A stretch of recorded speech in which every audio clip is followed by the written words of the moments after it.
Hello students, आज हमारा topic है डिटरमिनेंट। तो हेडिंग लगा दीजिए डिटरमिनेंट। मैंने बोला था determinant is the soul of matrices. ये मैट्राइसिस जो है उसी का ही पार्ट है। ठीक, अब इसमें भी मैट्राइसिस दोबारा लौटेगा, बट उसके लिए आपको पहले डिटरमिनेंट समझना पड़ेगा। ठीक है, तो विच इज डिनोटेड बाई, जैसे मॉड का साइन होता है ना, वैसा साइन बनाना है। बट ये मॉड नहीं होता, मॉड की तो वैल्यू पॉजिटिव होती है हमेशा, डिटरमिनेंट की पॉजिटिव और निगेटिव दोनों हो सकती है। ठीक है, बट साइन इसका जो है वो दो लाइंस बिल्कुल मॉड की तरह ही होती है। ठीक है, and which always gives constant value. Matrices बताया था कि वो वेरिएबल वैल्यू देगा, लेकिन ये जो है वो कांस्टेंट वैल्यू देगा। ठीक है, मैट्राइसिस हमेशा वेरिएबल होता है, ठीक है, बदलता रहता है, लेकिन डिटरमिनेंट हमेशा कांस्टेंट होगा। तो सबसे पहले तो डिटरमिनेंट सॉल्व कैसे करते हैं, फिर प्रॉपर्टी वगैरह लगा के सॉल्व करना होगा, लेकिन यहां हम पहले डिटरमिनेंट को डायरेक्ट एक्सपेंड कैसे करते हैं। तो आप यहां लिखेंगे एक्सपेंशन ऑफ डिटरमिनेंट। ठीक, जैसे मान लीजिए आपको एक एग्जांपल दे रहा हूं मैं कि ए एक मैट्रिक्स है 1 2 3 4, बोला फाइंड डिटरमिनेंट ऑफ ए। ठीक, तो डिटरमिनेंट ऑफ ए कैसे निकलता है, जरा ध्यान दो। 2/2 का 4 इंटू 1 माइनस 3 इंटू 2, यानी कि 4 - 6 इज -2। 2/2 की केस में ऐसे डिटरमिनेंट फाइंड कर सकते हैं किसी भी मैट्रिक्स का। समझ आ गई बात।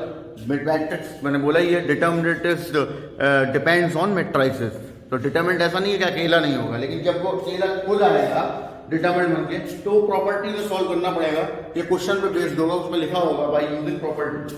ठीक है, और लेकिन अगर किसी मैट्राइसिस का डिटरमिनेंट निकालना है, ठीक है, तो आप इस तरीके से डिटरमिनेंट को फाइंड कर सकते हैं इन 2/2। ठीक, इन 3/3 सपोज 1 2 3 3 2 4 4 या 5 4 1, बोला इसका डिटरमिनेंट फाइंड। अब जरा ध्यान देना, मैं दो बातें सिखाऊंगा यहाँ पे। एक तो डिटरमिनेंट फाइंड करना 3/3 में सबसे ज्यादा इंपॉर्टेंट यही होगा, और दूसरा ये जो ऊपर बात लिखी हुई है which always gives constant value, ये वाली बात भी यही प्रूफ होगी। ठीक है, तो जरा ध्यान दीजिएगा आंसर पे। हम जो ए मैट्रिक्स है उसका डिटरमिनेंट फाइंड करने के लिए पहले फर्स्ट रो से फाइंड करेंगे। ठीक है, फिर सेकंड रो से और फिर थर्ड रो से। आप किसी से भी कर सकते हैं, आंसर तीनों से ही आता है। ठीक है, तो जरा जाएगी बाई फर्स्ट रो, मैं यहां लिख देता हूं। इसका ये मतलब है कि आप फर्स्ट रो का एक्सपेंशन करके आंसर निकालेंगे। तो जरा ध्यान दीजिएगा मेरी बात पे और कॉन्सेंट्रेट करें। देखिए, जब मैट्रिक्स हो या डिटरमिनेंट हो, दोनों ही हालात में, मैट्रिक्स हो या डिटरमिनेंट, दोनों ही केसेस की बात हो रही है। Plus minus plus, minus plus minus, plus minus plus, plus minus plus, minus plus minus, plus minus plus, ये 3/3 का रूल होता है। क्यों होता है वो भी पता चल जाएगा जब हम अगली डेफिनेशन पे चलेंगे। फिलहाल तो आप ये याद रखिए कि मैट्रिक्स हो या डिटरमिनेंट हो, उसमें जो रूल चलेगा ये चलेगा। और 2/2 में प्लस माइनस माइनस प्लस, अब वो डिटरमिनेंट होगा तब भी यही होगा। बात सही है। मैट्रिक्स और डिटरमिनेंट में जो साइन रूल होते हैं plus minus plus, minus plus minus, plus minus plus, ये 3/3 का होगा, और 2/2 में प्लस माइनस माइनस प्लस। ठीक है, अब इसी के हिसाब से मैं काम करूंगा। तो जरा बोर्ड पे देखिए ध्यान से। यहां फर्स्ट रो से कर रहे हो तो पहले 1, तो ये पहला वाला कैसा होगा, पॉजिटिव, तो इसीलिए प्लस का 1 ब्रैकेट लगाओ। अब 1 कौन सी रो कौन सी कॉलम में आता है, फर्स्ट रो और फर्स्ट कॉलम में, तो उसे बंद कर दो। फर्स्ट रो और फर्स्ट कॉलम बंद कर दो, जो बच गया उन्हें मल्टीप्लाई। तो 1 का 2 में, 4 का 4 में, तो 1 × 2 -4 × 4। फिर आ जाओ दूसरे पे। अब दूसरा क्या होगा, माइनस का, तो यहां आएगा माइनस का 2, क्योंकि दूसरे नंबर पे यहां 2 लिखा हुआ है और माइनस ये वाला। अब फर्स्ट और रो और दूसरा कॉलम बंद कर दीजिए, मतलब इसे बंद कर दीजिए। ठीक, तो 1 का 3 में, 5 का 4 में, 1 × 3 -5 × 4, और लास्ट वाला फिर क्या होगा, प्लस का, और उसकी जगह में क्या दिया हुआ है 3, तो यहाँ 3 को बंद कर लीजिए। अब देखिए इसको 1 करेंगे और इसे 1 करेंगे तो 4 का 3 में और -5 का 2 में, ये इस तरीके से मल्टीप्लाई करना है। और आपके लिए सबसे अच्छी बात ये है कि आप ऑफलाइन ना पढ़ के ऑनलाइन पढ़ रहे हैं, तो ये बात आप दोबारा लेक्चर देख के समझ सकते हैं कि कैसे एक्सपेंड किया। ये एक्सपेंड तो बड़ा इंपॉर्टेंट है। अब इसे सॉल्व कर लीजिए। डिटर्मिनेंट देखो, यहां आया 2 - 16, यहां आया 3 - 20 और यहां आया 12 - 10। तो डिटर्मिनेंट ऑफ ये हो गया माइनस का 14, ये हो गया 17 माइनस का, और ये हो गया प्लस का 34, ये हो गया 6। तो 6 और 4 10 40, 40 में से 14 चला जाएगा तो आपके पास बचेगा प्लस का 26। ये इस डिटर्मिनेंट की वैल्यू। क्लियर है? अब इसी को हम सेकंड रो से एक्सपेंड करते हैं, फिर थर्ड रो से भी करेंगे, तो आपकी वो बात भी प्रूफ हो जाएगी। और डिटरमिनेंट तो आपको समझ में आ ही गया होगा कैसे खोलते हैं। तो अब हम यहाँ पे डाल रहे हैं भाई, ये आंसर आ गया बाई सेकंड रो। ठीक, तीनों से सीखना है आपको, क्योंकि यूज तीनों का ही होता है। अब सेकंड रो में स्टार्टिंग कहां से हो रही है? माइनस से। तो पहला होगा माइनस का 3, तो माइनस का 3 ब्रैकेट लगाओ। अब देखो माइनस का 3, ये दूसरी रो और पहला कॉलम है, तो दूसरी रो बंद कर दीजिए और पहला कॉलम बंद कर दीजिए, मतलब 1 और 5 नहीं देखना है। तो जब जरा देखिए, इसे बंद किया आपने और इसे बंद किया, तो 2 का 1 में और 3 का 4, 2 का 1 में और 3 का 4, दूसरा पॉजिटिव आएगा और पॉजिटिव का आएगा 2। तो अब क्या बंद करना है? अब दूसरे कॉलम और दूसरी रो को बंद कर देना है। तो 1 - 3 × 5, तो 1 × 1 - 3 × 5। दोबारा देखेंगे, ये बंद करना है। देखिए ये बंद कर दिया और ये बीच वाली लाइन बंद कर दी, तो 1 का 1 में और इधर 5 का 3 में, वो हो गया मल्टीप्लाई।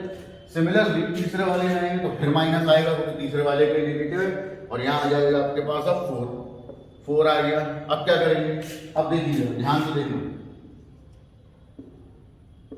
देखो अब इसको बंद करना है, ध्यान दें, इसको बंद किया और इसको बंद किया। 4 × 1 5 × 2, तो 4 × 1 - 5 × 2, सॉल्व कर लीजिए। माइनस का 3, ये देखिए 2 - 12, यहाँ पे 2, 1 - 15, यहाँ पे 4, 4 - 10, सॉल्व किया। यह आया माइनस का 10 यानी प्लस का 30, यह आया माइनस का 14 यानी प्लस का माइनस का 28, और लास्ट वाला आया माइनस का 6, माइनस का 6 प्लस का 24 हो जाएगा। तो 28 में से 24 गया तो माइनस का 4 बचेगा, और ये माइनस करेंगे तो 26 बचेगा। आप देख सकते हैं कि जब आपने फर्स्ट रो से सॉल्व किया था तब भी 26 ही आया था, और अब आपने सेकंड रो से सॉल्व किया तब भी 26 ही आया है। क्लियर है? थर्ड रो से करके देख लीजिए जरा, by third row. Third row से जरा एक्सपेंड करेंगे तो देखिए क्या आता है। डिटर्मिनेंट ऑफ ए, अब थर्ड रो में फिर प्लस माइनस प्लस है, तो क्या होएगा? स्टार्टिंग होगी 5 से, प्लस के 5 से, तो 5 यह कौन सी रो है? तीसरी रो है और पहला कॉलम है, तो तीसरी रो और पहला कॉलम बंद कर दिया। 4 × 2 2 × 3, 4 × 2 और 2 × 3, फिर माइनस अगला वाला 4 आ जाएगा, बंद कर दो इसको। तीसरी रो बंद कर दी और दूसरा कॉलम, तीसरी रो दूसरा कॉलम, तो 4 - 1 4 × 1 और 3 × 3, तो 4 × 1 3 × 3, और लास्ट वाला फिर पॉजिटिव, तो 1 ब्रैकेट 1। तीसरी रो तीसरा कॉलम बंद करना है, 2 × 1 3 × 2, 2 × 1 3 × 2, सॉल्व कर लीजिए। 5, ये हो गया आपके पास 8 - 6, ये हो गया आपके पास 4 - 9, और ये हो गया आपके पास 2 - 6, तो ये आ गया 8 में से 6 गया 2 यानी 10, यहाँ बचा माइनस का 9 माइनस का 5 यानी प्लस का 20, और ये आ गया माइनस का 4, 20 और 10 30 - 4 26। आप देख सकते हैं कि चाहे फर्स्ट रो से एक्सपेंड करो, चाहे थर्ड रो से एक्सपेंड करो, चाहे सेकंड रो से एक्सपेंड करो, आंसर तीनों में 26 ही आ रहा है। और यही बात वहां लिखी गई है कि determinant always gives constant value, समझ आ गया, and matrices gives always a variable value. Clear है? समझ आ गया सभी को? तो अभी पहले आप नोट करिए इसे। अब देखिए ये समझने के बाद थोड़ा सा आगे बढ़ते हैं। हेडिंग लगा लीजिए माइनस, माइनस, ठीक है। ये माइनर और कोफैक्टर कभी कभी निकालने को भी आ जाते हैं एक 2 नंबर में, तो आपके लिए इंपॉर्टेंट तो है ही है। तो और अभी यहाँ बुक में भी मिलेंगे। माइनस का मतलब क्या है? देखिए, which is denoted by M, ठीक। अब सीन क्या होता है इसमें, देखिए जरा समझिएगा। एम आई जे, इसका क्या मतलब हुआ? इस एम आई जे का मतलब हुआ कि ये एम जो है वो माइनर है, आई रो और जे कॉलम का।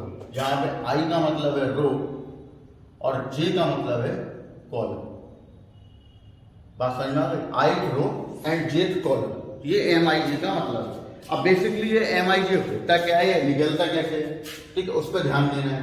तो उसके लिए आप एक यहां पर समझिएगा, मैंने आपको एक मान लीजिए मैट्रिक्स दी, सपोज बोला A11, A12, A13, 21, 22, 23, 31, 32, 33, ये मैट्रिक्स है।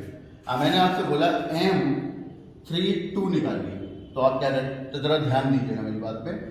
आपको M32 चाहिए, कैसे निकलेगा? देखिए, जब M32 के पास जाना है तो तीसरी रो और दूसरे कॉलम में जाओ, ठीक। तो तीसरे रो और दूसरी कॉलम का मतलब क्या हुआ? तीसरी रो तो ये हुई और दूसरा कॉलम ये हुआ, तो तीसरी रो बंद कर दो और दूसरा कॉलम बंद कर दो।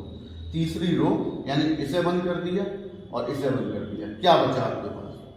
A11, A21, A13, A23 और दैट इज योर माइनर। समझ आ गई बात? अब चाहे तो आप सॉल्व कर ले, वही मल्टीप्लाई करने का तरीका वही रहेगा, इसका इसमें माइनस, इसका इसमें, लीजिए माइनस लग गया। आप किसी भी मैट्रिक्स या डिटरमिनेंट का माइनर आप बड़े प्यार से निकाल सकते हैं, कोई दिक्कत नहीं। समझ आ गई बात? सिमिलरली बिल्कुल ऐसा ही होता है cofactor. Cofactors which is denoted by capital A और सी। कुछ बुक्स में ए से डिफाइन करते हैं, कुछ बुक में सी से डिफाइन करते हैं। कोफैक्टर है तो सी से डिफाइन करते हैं, तो which is not a big deal, उससे क्या फर्क पड़ेगा, ठीक। लेकिन होगा क्या, ए आई जे इक्वल टू या फिर सी आई जे इक्वल टू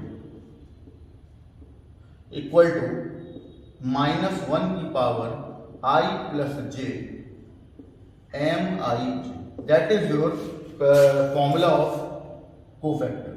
ये कोफैक्टर का फॉर्मूला है कि A I J equal to -1 की power I plus J into M I J, ठीक है। यहाँ पे एम क्या है, माइनर, और आई क्या है, रो, जे क्या है, कॉलम। जैसे सेम हियर, मान लीजिए एग्जाम्पल मैंने ये दिया हुआ है, ये फाइंड A22 एंड A33, 22 क्या, कुछ भी ले लो, वैसे तो कोई दिक्कत वाली बात नहीं है, लेकिन आपको थोड़ा कंफ्यूजन ना हो इसलिए मैं थोड़ा सा डिफर ले लेता हूँ। 13 ले लो और यहाँ पे 31 ले लो, ये लेने को कुछ भी ले सकते हैं, कोई दिक्कत वाली बात नहीं है, ठीक। ये निकालना है इसका, तो कैसे निकालेंगे, तो देखिए A13 -1 की पावर 1 प्लस 3 M13, क्लियर है। A13 -1 की पावर 4 हो गई तो प्लस हो गया, तो M13 आ गया। अब व्हाट इज M13? तो M13 का मतलब है पहली रो और तीसरा कॉलम, तो पहली रो और तीसरा कॉलम, पहली रो बंद कर दी, तीसरा कॉलम, A21 A22 यहाँ आ जाएगा, A21 A22 और यहाँ आ जाएगा 31 32, ठीक। That is your A13। चाहो तो सॉल्व कर लो, चाहो ऐसे छोड़ दो। सिमिलरली अगर आपसे A31 था तो -1 की पावर 3 + 1 M31, ये भी प्लस हो गया, 4 पावर M31 क्या होता है, तीसरी रो पहला कॉलम, तो तीसरी रो और पहला कॉलम क्या बचा, A12 A13 A22 A23, चाहे तो सॉल्व कर लेना है, छोड़ दो। ये आपके हो गए कोफैक्टर। तो इस तरीके से माइनर एंड कोफैक्टर्स हम फाइंड कर सकते हैं किसी भी मैट्रिक्स के। क्लियर है? नोट कर लीजिए फटाफट। अब देखिए सबसे इंपॉर्टेंट चीज जो आपको अब लगेगी कठिन और मतलब टिपिकल है, वाकई में टिपिकल है, नो डाउट, लेकिन अगर आप सीखेंगे और मैं सिखाऊंगा तो दोनों को मजा आएगा और काम करने में भी कोई दिक्कत नहीं हो। तो हेडिंग लगा लीजिए, प्रॉपर्टीज ऑफ डिटरमिनेंट।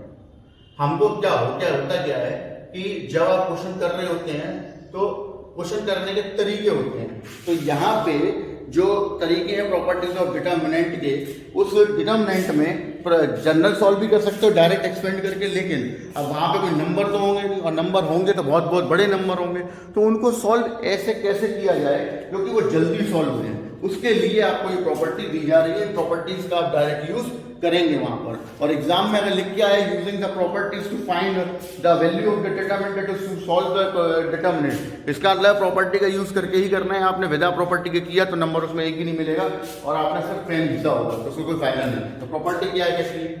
पहली प्रॉपर्टी कहती है कि if all the elements of a row or a column are 0, then the value of determinant is 0।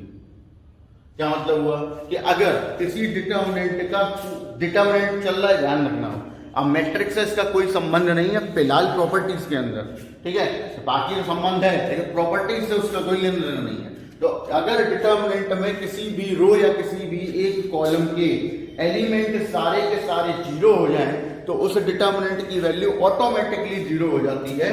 इसको आप एज ए एग्जांपल देख सकते हैं, जैसे 1 2 3 3 2 0 और 0 0 0। तो इसे सॉल्व मत करो, एक्सपेंड मत करो, सीधा जीरो रखो क्योंकि ये पूरी रो जीरो हो चुकी है। समझ आ गई बात?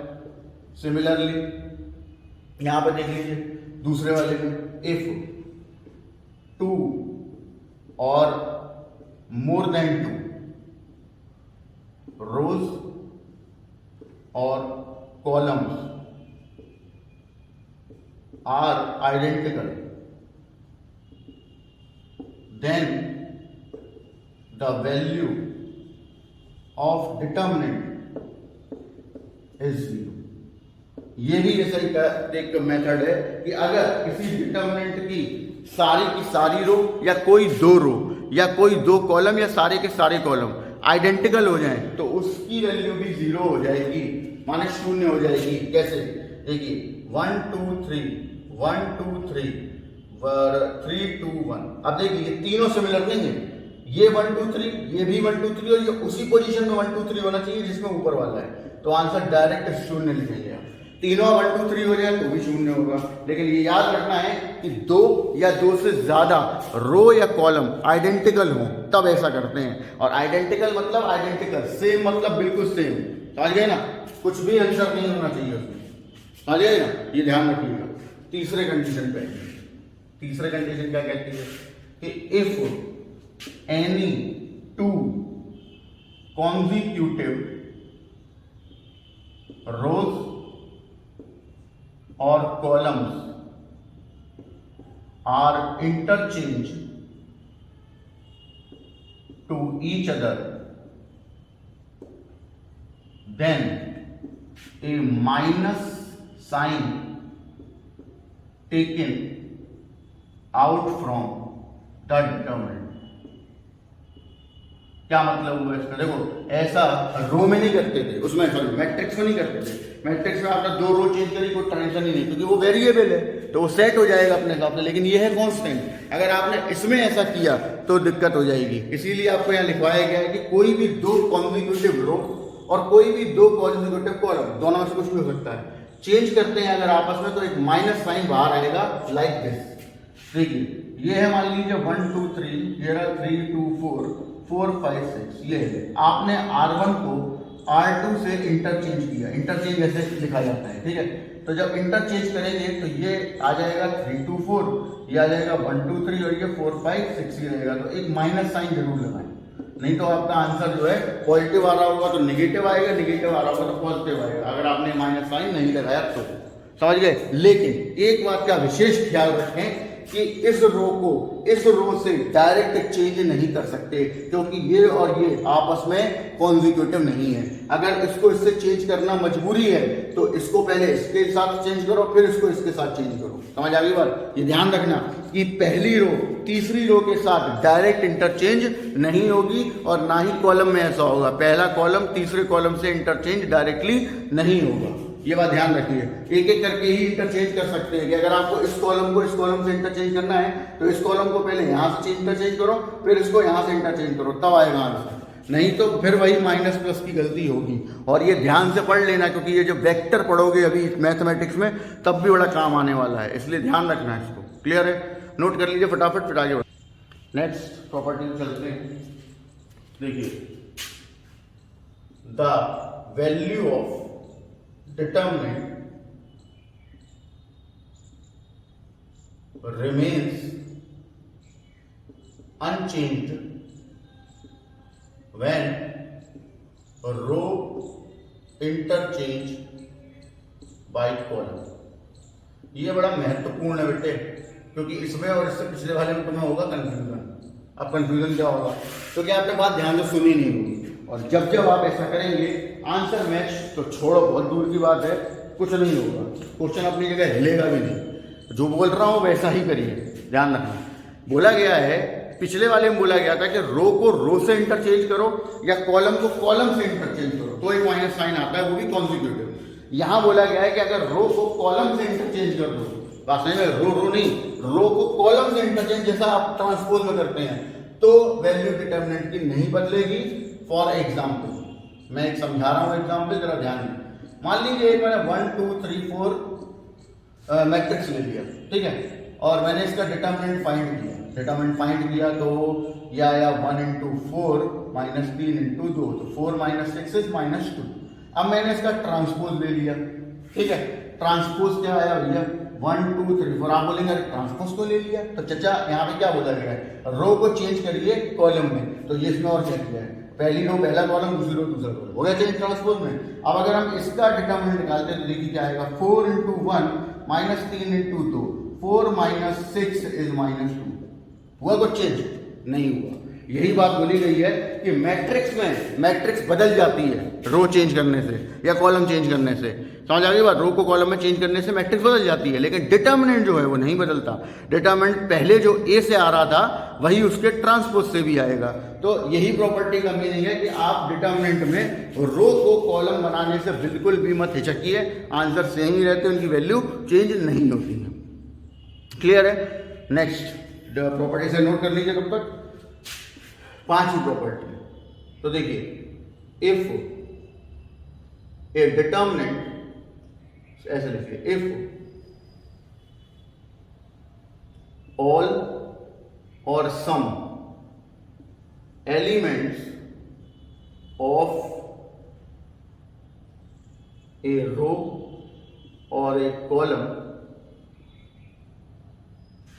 if all sum if all elements of a row or column or more than 2 row or column have an element in the form of addition, then the determinant will be splitted in the sum of determinants।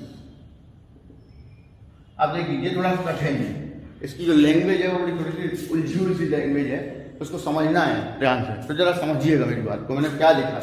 जैसे alpha plus beta, A plus B और C plus D, यहाँ पे P Q R X Y Z, ये मान लीजिए कोई आपके पास determinant है, यही इसमें लिखा हुआ है कि एक एलिमेंट जो है वो एक से ज्यादा एलिमेंट के सम में लिखा हो, सम में, तो आप उसको ऐसे छोड़ सकते हैं, अल्फा ए और सी, मतलब पहले अल्फा ए और C, P Q R X Y Z, फिर प्लस अब दूसरे वाले में बीटा पी और D, P Q R X Y Z. समझ आ गई बात? और जब ये ऐड होंगे तब भी ऐसे ही ऐड होंगे, तो ये x और x मिलकर 2x नहीं होंगे, वो एक ही बार गिना जाएगा, क्योंकि डिटर्मिनेंट में आप चाहे कुछ भी कर लीजिए, वैल्यू चेंज नहीं हो रही।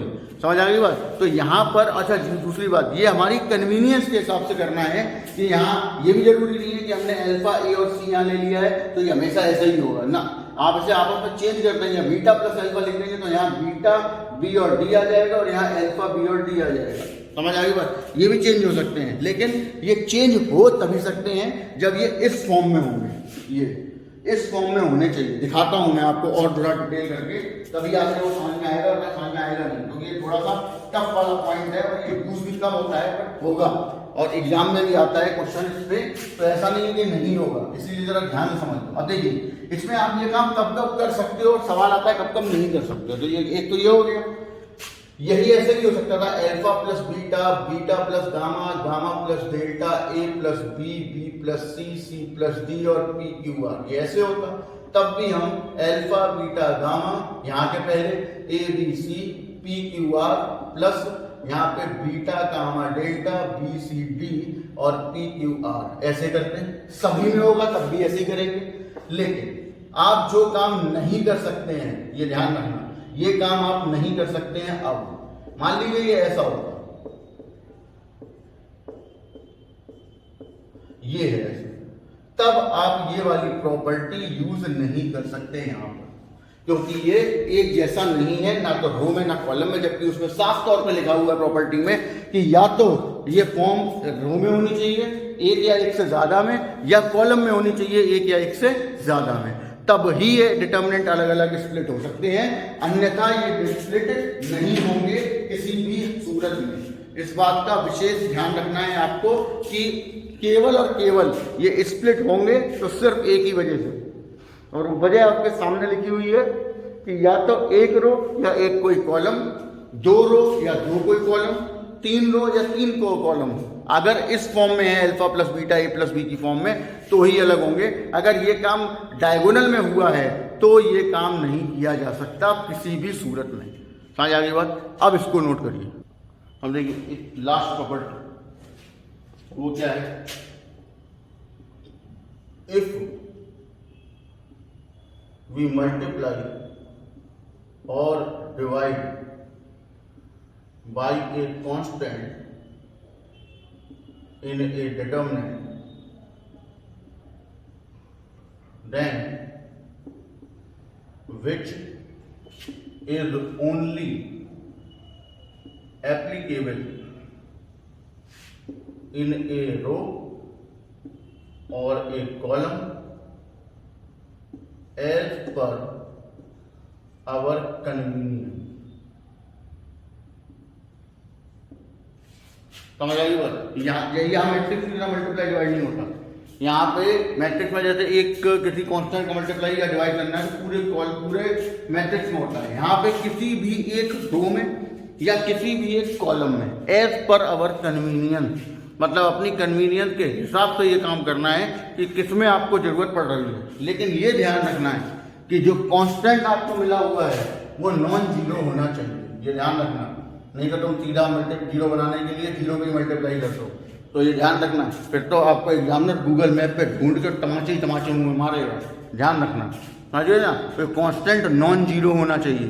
तो याद रखिए कि अगर हम डिटर्मिनेंट में किसी कांस्टेंट नॉन जीरो कांस्टेंट का मल्टीप्लाई या डिवाइड करते हैं तो वो किसी या तो एक रो में एप्लीकेबल होगा या किसी एक कॉलम में एप्लीकेबल होगा।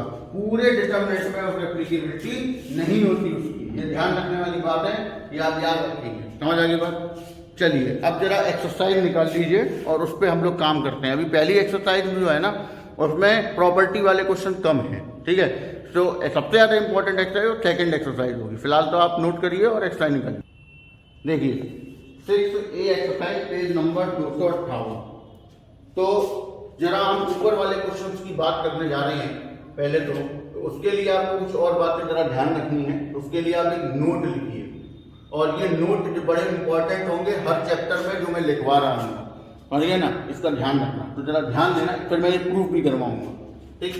ये जब पूरा हो जाएगा चैप्टर तो ये प्रूफ वगैरह सब मैं शीट में होंगे ही होंगे। जैसे कि अगर लैम्डा ए का डिटर्मिनेंट आपको पूछा जाए, ठीक, where lambda be a non zero constant, ठीक, and A be the matrix of order n by n। समझ आ गई बात? अगर लैम्डा एक नॉन जीरो कांस्टेंट है और मैट्रिक्स जो है वो n बाई n ऑर्डर का है, तो ये बात ध्यान रखिएगा कि डिटर्मिनेंट में ये कहते हैं जो ऑर्डर होगा स्क्वायर मैट्रिक्स ही होगी, वही आपका सिलेबस है। मैट्रिक्स में वैसे तो रेक्टेंगुलर भी होती है लेकिन यहाँ स्क्वायर ही होगी। समझ आ गई बात। तो अगर ऐसा है तो फिर लैम्डा ए का डिटर्मिनेंट, ठीक, जो कि ऐसे भी लिखा जाता है और लोग भूल जाते हैं कि ये क्या हो गया, तो भैया उसे मतलब न्यूमेरिक बेस पे या सिंबॉलिक बेस पे ना लिख के थ्योरी में लिख दिया गया, तो क्या फर्क पड़ना है। तो ये आ जाएगा लैम्डा की power n-1 into determinant of A. ये इसका फॉर्मूला है कि determinant of lambda A equal to lambda की power n-1 into determinant of A. अब बहुत से लोग मुझे मैसेज करके पूछेंगे कि सर ये फॉर्मूला आया कैसे, तो मैं उनके तमाचा भी मार दूंगा जब ऑफलाइन होगी बैच। क्यों? क्योंकि मैं अभी बोला है कि सारी चीज़ें शीट में प्रूफ होंगी, फिर क्या पूछने की जरूरत है फालतू के क्वेश्चन, ढंग के क्वेश्चन पूछा करो। क्वेश्चन नंबर पहला एक्सरसाइज 6 पे, इसमें आपको बोला हुआ है कि ए जो है उसका ऑर्डर है 2/2 का और डिटर्मिनेंट ऑफ ए की वैल्यू 5 है। तो आपसे बोला है डिटर्मिनेंट ऑफ 4a क्या होगा, तो ये वाला फॉर्मूला लगाओ, ठीक है। 4 बाहर आएगा तो 2 - 1 इंटू डिटर्मिनेंट ऑफ ए लेके आएगा फॉर्मूले के हिसाब से, ठीक है। तो लैम्डा की पावर n आएगी, नॉट लैम्डा की पावर n-1 नहीं, लैम्डा की पावर n। ये हो गया 16, ये हो गया 5, आंसर हो गया 8। सही कर लेना फॉर्मूला, लैम्डा की power n into determinant of A answer होगा, वो मतलब फॉर्मूला होगा इसका, ठीक है। बिल्कुल इसी तरीके से क्वेश्चन नंबर सेकंड है। क्वेश्चन नंबर सेकंड में क्या कहा गया है आपसे, बोला है कि ऑर्डर ऑफ ए है वो 3/3 है और 3 इंटू डिटर्मिनेंट ए बराबर k इंटू डिटर्मिनेंट ऑफ ए है, तो k की वैल्यू फाइंड करनी है, नॉट अ बिग डील। यहाँ पर ये वाला फॉर्मूला लगा दीजिए, तो ये हो जाएगा 3 की power 3 determinant of A determinant of A. अब ये होने की जरूरत ही नहीं क्योंकि डिटर्मिनेंट कांस्टेंट होता है, मैट्रिक्स इधर से नहीं काटी जा सकती, मतलब क्योंकि वो वेरिएबल है, लेकिन डिटर्मिनेंट कांस्टेंट होता तो हम से कैंसिल हो जाएगा, तो k की वैल्यू क्या आ जाएगी, 27 आ जाएगी। That's your answer. समझ आ गई बात। तो ये थर्ड क्वेश्चन आपको करना है। इसके बाद क्वेश्चन नंबर 5 पे आइए जरा, 4 अभी मैं बताता हूँ, ठीक है। 5 पे आइए, ठीक है। वैसे तो बता चुके हैं, तो एक बार फिर से देख लो, क्योंकि तुम लोग जरा ध्यान नहीं देते चीजों पे, फिर पूछते बैठते हो। ये देखिए, अब इसमें क्या करना है, इसमें सिर्फ लिखा हुआ है इवेल्युएट। इवेल्युएट है मतलब प्रॉपर्टी और प्रॉपर्टी कुछ नहीं लगानी, कुछ बोले ही नहीं दिया, ठीक। तो यहाँ इस एक्सरसाइज में 2/2 के लिए या 3/3 के लिए या अगर प्रॉपर्टी नहीं बोली गई है तो लगानी ही नहीं है, डायरेक्ट एक्सपेंड करना है। और ये क्वेश्चन एग्जाम में पूछे भी नहीं आता, आपकी प्रैक्टिस के लिए है, तो सीधा एक्सपेंड करो। x² - x+1 multiply with x+1 minus x+1 x -1, ठीक।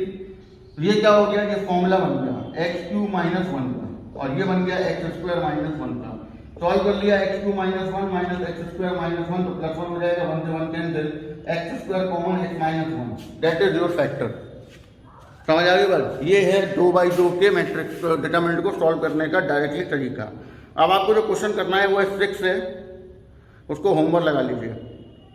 6 के बाद क्वेश्चन नंबर 12 से लेके 18 तक आपको टिक कर लीजिए। ये डायरेक्ट एक्सपेंड करने हैं इनमें, और कुछ करना ही नहीं है, ठीक है। जो रह गए वो भी मैं बता रहा हूँ। क्वेश्चन नंबर 6 to 12 मतलब 6 करना है, उसके बाद 12 से 18 तक करने हैं। बीच वाले क्वेश्चन पहले मैं बता दूंगा, तब आप करेंगे। फिलहाल नोट करिए। अब देखिए क्वेश्चन नंबर 7 पे आइए, जरा ध्यान से समझ लीजिए। 6 वाला होमवर्क लगा लिया होगा और 12 से 18 तक होमवर्क लगा लिए होंगे। 7 पे आओ। अब जैसे 7 में प्रॉब्लम पता है क्या है कि जैसे मैट्रिक्स होती दोनों तरफ तो ये कंपेयर होते, लेकिन अब ये है डिटर्मिनेंट, तो कांस्टेंट कभी कंपेयर नहीं होते, सॉल्व किए जाते हैं। सॉल्व करो, मल्टीप्लाई करो, 12x माइनस ये हो गया माइनस का 40 बराबर ये हो गया आपके पास 32 माइनस 42। तो सॉल्व करिए, 12x प्लस 14 ये हो गया माइनस का 10, 14 उधर माइनस का 24, x की वैल्यू -2। ये तो सॉल्व हो। मैट्रिक्स कंपेयर होते हैं, डिटरमिनेंट सॉल्व किए जाते हैं दोनों तरफ, कंपेयर नहीं होते। नहीं तो पता चला तुम 3x बराबर 8 कॉमन ले 8 का कंपेयर कराओ, x की वैल्यू 8/3 होगा ही नहीं, क्योंकि कंपेयर कैसे हो जाएगा। 7 और 6 है या 7 और -2 दोनों बराबर ही नहीं है, तो कैसे कंपेयर हो जाएगा। इसीलिए कांस्टेंट कभी भी कंपेयर नहीं होते, और determinant always gives the constant value. Question number अब आप लगा लीजिए 8, 9, 10, 11 ये भी लगा लीजिए। अब ये हो जाएंगे आराम से। और अब आप आइए इस एक्सरसाइज के सबसे महत्वपूर्ण क्वेश्चन पे, क्वेश्चन नंबर 9 पे, क्योंकि अब यही क्वेश्चन तय करेगा कि आपको अगली एक्सरसाइज समझ में आएगी या नहीं है। समझ आ गई बात, क्योंकि इसमें लिखा हुआ है without expanding the determinant prove that the determinant equal to 0। तो इसका मतलब है जब विदाउट एक्सपेंडिंग लिखा हुआ है यानी आपको एक्सपेंड करना ही नहीं है और सॉल्व करना है, ठीक है। जितना मैक्सिमम से मैक्सिमम आप इसे छोटा कर देंगे उतना बढ़िया। तो देखिए विदाउट एक्सपेंडिंग का एक और मीनिंग होता है, जरूरी नहीं है कि हर बार एक्सपेंड किए बिना हो जाए, लेकिन विदाउट डायरेक्ट एक्सपेंड का मतलब है कि इनके कहने का मतलब ये होता है कि सीधा एक्सपेंड नहीं करना, कि आपने सीधा एक्सपेंड कर दिया और आंसर ले लिया। यहाँ पे ये कर सकते हैं कि ये जितना छोटा हो जाएगी कैलकुलेशन उसके बाद एक्सपेंड करके आंसर ला सकते हैं, कोई दिक्कत नहीं। समझ आ गई बात? तो जरा देखिए कैसे करना है। देखो एक्सपेंड करने को मना किया है मतलब वो लॉजिक की डिटरमिनेंट बनाने का बताया गया था, वो आप नहीं लगा सकते किसी भी सूरत में। ये बात ध्यान रखना, अपने दिमाग में फिक्स कर लेना, क्योंकि अगर आपने डायरेक्ट एक्सपेंड किया और इन्होंने मना किया है तो आपको नंबर 0 देंगे। इस बात का विशेष ध्यान रखें आप, ठीक। क्या करें तो जरा यहां देखिए, यहां पर आप कोई भी रो ऑपरेशन या कोई भी कॉलम ऑपरेशन लगा सकते हैं, जैसा कि आपने एलिमेंट्री ट्रांसफॉर्मेशन में लगाया है। लेकिन वहां पर मैंने ये बताया था कि जो चीज नहीं करनी है वो नहीं करनी है, उसके हिसाब से ही आप काम करें। समझ आ गई बात? और यहाँ पर आप रो भी लगा सकते हैं, कॉलम भी लगा सकते हैं। एलिमेंट्री में केवल रो या केवल कॉलम लगा सकते थे, यहाँ दोनों लगाई जा सकते हैं। तो मैं यहाँ कॉलम से शुरुआत करता हूँ। C1 equal to C1 minus 8C3, ये किया मैंने। अब ये प्रैक्टिस से आएगा। देखो यहाँ रखो 41, यहाँ रखो 5, 41 माइनस 40 1, यहाँ रखो 79, यहाँ रखो 9, 79 माइनस 72 7, यहाँ रखो 29, यहाँ रखो 3, 29 minus 24 5, 17559। Clear? C1 equal to C2, दो कॉलम आइडेंटिकल हो गए, answer G। That is the method. और यही वजह है आपको प्रॉपर्टी सिखाने की कि क्वेश्चन जो 10 लाइन या 20 लाइन में जाएगा वो 1 या 2 लाइन में ही सॉल्व हो जाएगा। समझ आ गई बात? इस तरीके से ये क्वेश्चन करना था। अब आप देखिए इसमें कहीं भी एक्सपेंड हुआ ही नहीं। क्लियर है? कर लीजिए फटाफट से नोट और नेक्स्ट एक्सरसाइज निकालिए। नेक्स्ट एक्सरसाइज पर जाने से पहले क्वेश्चन नंबर 21, 22 डायरेक्ट एक्सपेंड वाले हैं, लगा लीजिए टिक और एक नोट लिख लीजिए, जो काम आएगा आगे और समझ में आएगा आगे। सिंगुलर मैट्रिक्स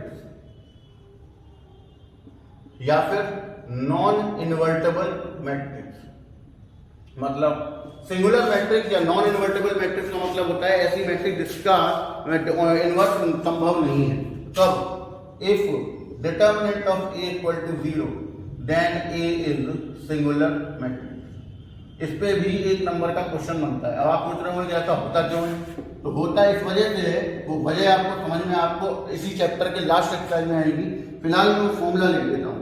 जैसे अभी आपने एलिमेंट्री ट्रांसफॉर्मेशन से A इनवर्स निकाला था, उसी तरीके से A इनवर्स ऐसे भी निकालते हैं, adjoint A upon determinant of A। ठीक। अब आप पूछेंगे एडजॉइंट A क्या है? मैंने बोला अभी आएगा इस चैप्टर में तो समझाऊंगा, फिलहाल तो इसका रीजन समझ लो। अब अपॉन में क्या है? Determinant of A। और अगर डिटर्मिनेंट ऑफ A 0 हो गया तो A इनवर्स इनफाइनाइट हो जाएगा, मतलब डज नॉट एग्जिस्ट। और यहाँ यही बोला गया है कि ऐसी मैट्रिक्स जो कि नॉन इन्वर्टेबल हो या सिंगुलर हो तो उसका डिटर्मिनेंट 0 होता है, तब ऐसा होगा क्योंकि उसका इन्वर्स फाइंड करना असंभव होगा अगर उसका डिटर्मिनेंट 0 है तो। अब इसका क्वेश्चन कैसे पूछेंगे? क्वेश्चन नंबर जैसे 20 पूछा गया है। 20 में पूछा गया है कि A आपके पास एक मैट्रिक्स है, बोला ये है singular, A is singular matrix या नॉन इन्वर्टेबल मैट्रिक्स भी पूछा जा सकता है, कहा जा सकता है। और x की वैल्यू फाइंड करेंगे तो आपको कुछ नहीं करना है। Determinant since determinant of A बराबर 0 लेके चले, क्योंकि सिंगुलर है इसका मतलब इसका डिटर्मिनेंट 0 होगा। डिटर्मिनेंट में लिखिए 3 माइनस 2x, x प्लस 1, 2 और 4 बराबर 0, cross multiply 12 minus 8x minus 2x minus 2 बराबर 0। ये हो गया 10, चला गया उधर, और ये हो गया 10, x की वैल्यू 1, मतलब x की वैल्यू जब 1 होगी तब ये मैट्रिक्स जो है वो सिंगुलर मैट्रिक्स या नॉन इन्वर्टेबल मैट्रिक्स बनेगा। समझ आ गई बात? Clear cut? तो ये एक्सरसाइज आपकी समाप्त होती हुई और अब आप 6B एक्सरसाइज पे पहुंचते हुए, जिसमें क्वेश्चन नंबर 5 से तो हम लोग बाद में करेंगे, पहले हम 1 से लेके और 4 तक के क्वेश्चन कंप्लीट करेंगे, क्योंकि ये सारे के सारे क्वेश्चन जो हैं वो अभी तो पीछे आपने एक क्वेश्चन किया था विदाउट एक्सपेंडिंग, उस तरीके के क्वेश्चन है और यहाँ इवेल्युएट लिखा हुआ है। तो अब इस एक्सरसाइज का कोई भी क्वेश्चन डायरेक्ट एक्सपेंड करके नहीं सॉल्व किया जाएगा, ये बात अपने जहन में उतार लीजिए।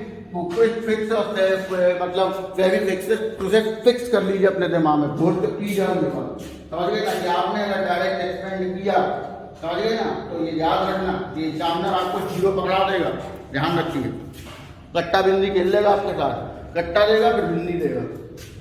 पहला क्वेश्चन देखिए, 67, 39, 81, 19, 13, 24, 21, 14, 26। अब देखिए जरा ध्यान सुनना मेरी बात। जैसे 2/2 का डिटर्मिनेंट है, डायरेक्ट एक्सपेंड करो। अगर क्वेश्चन में लिखा नहीं है तो, लिखा है तो भी, नहीं लिखा है तो भी। लेकिन अगर 3/3 का डिटर्मिनेंट है तो डायरेक्ट एक्सपेंड करने की सोचो भी मत, केवल उसे सॉल्व करो और जितना छोटा हो जाए उतना बढ़िया। समझ आ गई बात, जितना छोटा हो जाए। यहां आ जाएंगे जरा, अब जरा हम देखते हैं कि कितना छोटा हो सकता है। C1 equal to C1 minus 3C3, एक तो ये लगाएंगे, यहां लिखेंगे 67, यहां लिखेंगे 63 हो गया। 67 में से 63 चला जाएगा तो बचेगा 4। समझ आ गई बात। फिर 39 लिखेंगे यहाँ और यहाँ लिखेंगे उसके सामने C3 14 यानी 42, कितना हो गया माइनस का 3। यहाँ लिखेंगे 81 और यहाँ लिखेंगे 26, तो ये हो गया आपके पास 78। ठीक है, माइनस किया तो ये आया आपके पास 3। बाकी जो लिखे हुए हैं उनमें कोई चेंजेस नहीं होंगे, तो उसको ऐसे लिख दीजिए, कोई दिक्कत नहीं। ये हो गया। अब और क्या कर सकते हैं वो देखते हैं। ठीक, C2 equal to C2 minus C3 कर लो इसे। 4 माइनस 3 3, यहाँ लिखिए। 19 में से 21 माइनस का 2, 13 में से 14 माइनस का 1, 24 में से 26 माइनस का 2, 21, 14 और 26। क्लियर है? ध्यान रखना इस बात को, क्या बताया जा रहा है। क्लियर है? ये बात समझ में आ गई। अब अभी ये लाइन और छोटी होनी है, जितनी बढ़िया। अगर आप इसे डायरेक्ट एक्सपेंड करते तो आपको 9 याद आएंगी। क्यों? क्योंकि 67 बंद करो, इन दोनों का मल्टीप्लाई, फिर इन दोनों का मल्टीप्लाई, फिर जो आए उसका मल्टीप्लाई, फिर ऐसे तो बहुत टाइम लगता है। इसीलिए इस तरीके से कर रहे हैं, जिससे कि क्वेश्चन भले थोड़ा सा लेंदी हो जाए बट कैलकुलेशन थोड़ी आसान हो जानी चाहिए। अब जरा इसको छोटा करते हैं। इसको छोटा करने के लिए हम क्या कर सकते हैं वो देखते हैं। तो हमने किया C3 equal to C3 minus 4C1, 4 minus 3 minus 2 minus 1 minus 2। अब देखिए जरा ध्यान देना, यहाँ रखा 21, यहाँ रखा 4, 21 माइनस 16 5, यहाँ रखा 14 और यहाँ रखा माइनस का 3, तो 14 और 12 हो गया 26, बड़ा हो गया कोई टेंशन नहीं। यहाँ रखा 26, यहाँ रखा 12, तो 26 माइनस 12 14। समझ आ गई बात। और अब ये ऑपरेशन आप अपनी मर्जी से लगाएंगे, तो कोई फर्क नहीं पड़ना है कि आप क्या लगा रहे हैं, तो आप अपनी मर्जी से लगाएंगे। जितना छोटा बना सकते उतना छोटा। अब मैं यहीं से एक्सपेंड कर दूंगा इसे, क्योंकि अब ये मैक्सिमम छोटा हो चुका है और छोटा हो सकता है। आप चाहे तो कर सकते हैं, कोई दिक्कत वाली बात नहीं है। बंद करो, ऐसे सॉल्व करो, ऐसे बंद किया, ऐसे बंद किया। माइनस 14 प्लस 52, क्योंकि माइनस माइनस प्लस हो जाएगा। यहाँ आएगा माइनस, तो ये माइनस पहले से तो प्लस का 2, बंद करो। ये हो गया माइनस का 42 और ये हो गया 78, फिर 5, बंद करो। 6 माइनस माइनस प्लस का 3, 52 में से 14 आप माइनस कर दीजिए तो आपको मिल जाएगा 38, 4 इंटू 38। फिर यहाँ 78 में से 42 माइनस कर दीजिए तो आपको मिल जाएगा 36, 36 इंटू 2 हो गया। फिर उसके बाद 6 और 3 9 यानी 45, ये हो गया। 4 8 32 और कैरी 3, 12 3 15, ये हो गया 72, ये हो गया 45, 2 और 2 4 9, 7 4 11, 11 और 5 16, कैरी 1 2, 269। अब अगर आंसर इसका, मैं आपको पूरी बात समझा रहा हूँ इसलिए ध्यान रखना, मैं गलती करके सिखाऊंगा। ठीक है, अब आप इसका आंसर जरा चेक करिए। क्वेश्चन नंबर पहले का, कि आपको पहले का आंसर क्या दिया हुआ है, माइनस का 43। अब देखिए यही गड़बड़ हो गई कुछ ना कुछ। यही चीज आपको बताई जा रही है कि आप एक्सपेंड करने में जितनी जल्दी घुसेंगे उतनी जल्दी गलतियां होना स्टार्ट हो जाएंगी। समझ आ गई बात। तो इसलिए एक्सपेंड करने से कोशिश करिए कि जितना जल्दी एक्सपेंड करोगे आंसर उतना ही नहीं आने की मतलब संभावना रहेगी कि आंसर आएगा ही नहीं। और यहाँ आंसर 269 आ रहा है, जबकि आना माइनस का 43 चाहिए। तो मतलब कुछ ना कुछ क्वेश्चन में गड़बड़ रही है, आपने कुछ पे ध्यान नहीं दिया है। ठीक है, तो सबसे पहले उस गड़बड़ को हटाएंगे और फिर अगर एक्सपेंड करने की जरूरत पड़ेगी तब एक्सपेंड करेंगे। डायरेक्ट एक्सपेंड कोई नहीं करेगा, बार बार ये बात मना करूंगा मैं। क्लियर है? देखिए तो अब सही बात क्या होना चाहिए था, तो जरा ध्यान दें। आपने ये लगा लिया, कॉलम भी लगा सकते हैं आगे, लेकिन कॉलम से हमारा आंसर नहीं आ रहा है, तो क्या करें, प्रैक्टिस करनी पड़ेगी तो ही आएगा। R3 equal to R3 minus R1 कर देता हूं मैं, और R2 equal to R2 minus R1 कर देता हूं। देखिए क्या होता है उससे फायदा। देखिए -3 में से -4 माइनस का 7, इसमें से इसे माइनस करेंगे प्लस का 1, इसमें से इसमें माइनस करेंगे माइनस का 7, 3 में से 4 गया -1, -2 में -2 गया 0, 26 में से ये गया 5। क्लियर है? अब ये और छोटा हो गया, अभी इससे छोटा नहीं हो पाया था। ठीक है, अब करो एक्सपेंड, बंद करो। 5 -0 माइनस माइनस +2 बंद किया, माइनस का 35 और माइनस का 7 बंद करो, 0 माइनस माइनस +1, ये हो गया 20, 7 और 5 12, 42 दूनी 84, और ये हो गया 21, ये हो गया 41 माइनस 84, आंसर हो गया माइनस का 40। आगे आंसर, बस यही चीज आपको समझानी थी जो कि इस लेक्चर में मैंने समझा दी है आपको कि सीधा एक्सपेंड करना क्यों गुनाह है या क्यों जल्दी एक्सपेंड करना दिक्कत है, क्योंकि आंसर मैच नहीं करेगा। इसीलिए सीधा एक्सपेंड मत करो, कोशिश करो कि जितना छोटा डिटर्मिनेंट की वैल्यू हो जाएगी कैलकुलेशन उतनी ही आसानी से हो जाएगी, और कैलकुलेशन आसानी से हो जाएगी तो आंसर भी सही आ जाएगा। समझ आ गई बात? मैं आपको इसी बेस पे एक क्वेश्चन और करके दिखाऊंगा तो आपको ये चीज़ें समझ में आना स्टार्ट हो जाएंगी अच्छे से। फिर आपको प्रैक्टिस करनी पड़ेगी, इसके लिए मैं आपको 2 क्वेश्चन होमवर्क दूंगा जो कि आप प्रैक्टिस कैसे करेंगे। रूल्स आपके पास लिखे हुए हैं, वो रूल का इस्तेमाल करिए। और मैं आपको एक जुगाड़ बताता हूँ, आप कोशिश करिए कि डिटरमिनेंट में 0 जितने ज़्यादा बन जाए उतना बढ़िया है। जितने ज़्यादा 0 बनेंगे उतना ही आपके लिए अच्छा रहेगा, जल्दी आंसर आएगा और आप इन नोटंकियों से बच जाएंगे गलत होने। ठीक है, बट डायरेक्ट एक्सपेंड नहीं करना है। जैसे ये वाला क्वेश्चन है 29, 25, 63, 26, क्योंकि एग्जाम में आंसर तो लिख के आएगा नहीं इनका, तो फिर कैसे करें? तो डायरेक्ट एक्सपेंड नहीं करना है, बस इन्हें छोटे से छोटा, जितना छोटा हो जाए उतना बढ़िया। तो और खासकर 0 बन जाए तो और बढ़िया। ठीक है, पूरी की पूरी एक रो 0 हो जाए या 2 रो आइडेंटिकल हो जाए या पूरे का पूरा एक कॉलम 0 हो जाए या 2 कॉलम आइडेंटिकल हो जाए, ये कोशिश करिए। या अगर ये भी ना हो रहे तो 0 बनाइए, जितने ज्यादा बनेंगे उतना बढ़िया। अब यहाँ पर हम क्या कर सकते हैं? पहला C1 माइनस C2 और C2 माइनस C3। ठीक है, C1 minus C2, C2 minus C3। 29 में से 26 पहले एक ही लगा लो। ठीक, 29 माइनस 26 3, 25 माइनस 31 माइनस का 6 और 63 माइनस 54 माइनस का प्लस का 9। 26, 31, 54, 22, 27, 46। ठीक, अब C2 equal to C2 minus C3 कर लो। ठीक, 3 माइनस 6 9, यहाँ देखिए 26 में से ये गया तो आपका बचा 4, ये गया 4, ये गया 8। ठीक है, 22, 27 और 46। अब देखिए इसमें से कुछ कॉमन आएगा, वो देखिए कॉमन अभी आपको मैंने बताया था कि मल्टीप्लाई जब करते हैं तो किसी एक कॉलम में या किसी एक रो में एज पर अवर कन्वीनियंस करते हैं, तो जो कॉमन लिया जाता है यहाँ से वो भी ऐसे लिया जाता है। मैट्रिक्स इधर नहीं कि कॉमन आया तो पूरे में से आ गया। यहाँ देखिए कॉमन कैसे आएगा, देखना जरा ध्यान से। यहाँ से देखिए 3 कॉमन आ रहा है तो हमने 3 लिख लिया, और यहाँ से 4 आ रहा है तो मल्टीप्लाई में 4 लिखिएगा, ऐसे कॉमन आएगा।